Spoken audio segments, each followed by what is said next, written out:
சின்ன வயசுல அம்மா வீட்டு வேலை செய்ய சொல்றப்போ ச்சே எப்படா பெரிய ஆளாயிடுவோம் அப்பதான் நம்ம சொல்ற பேச்சு கேட்பாங்க நம்மளுக்கும் வேலை கம்மியா சொல்லுவாங்க அப்படின்னு ஃபீல் பண்ணுவோம். ஆனா அது வெறும் ஃபீலிங் தான், உண்மையா நடக்காது அப்படின்னு லேட்டாதான் புரியும். அம்மா வீட்டுல இருக்கிறப்பாச்சு அம்மா 10 வேலை செஞ்சா நம்மளுக்கு 2 வேலை தான் சொல்லுவாங்க. ஆனா மாமியார் வீட்டுக்கு போயிட்டோம்னா 10 வேலை நம்ம செஞ்சா மாமியார் ஒரே வேலை தான் செய்வாங்க. சில வீட்டுல அது கூட செய்ய மாட்டாங்க. இப்ப சில நேரத்துல தோணும் நம்ம சின்ன குழந்தையவே இருந்திருக்கலாம், எதுக்குதான் பெரிய ஆளானமோ அப்படின்னு சொல்லிட்டு.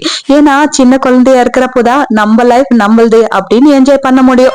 ஒன்ஸ் நம்ம பெரிய ஆள் ஆயிட்டோம்னா இது கூட ஒரு லைஃபா அப்படின்னு தோண வச்சிடுவாங்க. மெயினா பெண்களுக்கு இப்படிதான் நடக்கும். ஒன்ஸ் நம்ம பெரிய ஆள் ஆயிட்டோம்னா அங்க போக கூடாது, இங்க போக கூடாது, அவங்கள பார்க்க கூடாது, இவங்கள பார்க்க கூடாது, அங்க உட்கார கூடாது, இங்க உட்கார கூடாது, நம்ம காத்துலதான் ஃபிளை பண்ணிட்டு இருக்கணும். ஏன்னா கீழேயும் உட்கார கூடாது, மேலேயும் உட்கார கூடாது, அப்படியும் உட்கார கூடாது, இப்படியும் உட்கார கூடாது அப்படின்னு 1008 ரூல்ஸ் போடுவாங்க. அந்த ரூல்ஸ் எல்லாம் கேக்குறப்போ அந்த வயசுக்கு அது நரக்கமா தான் தோணும்.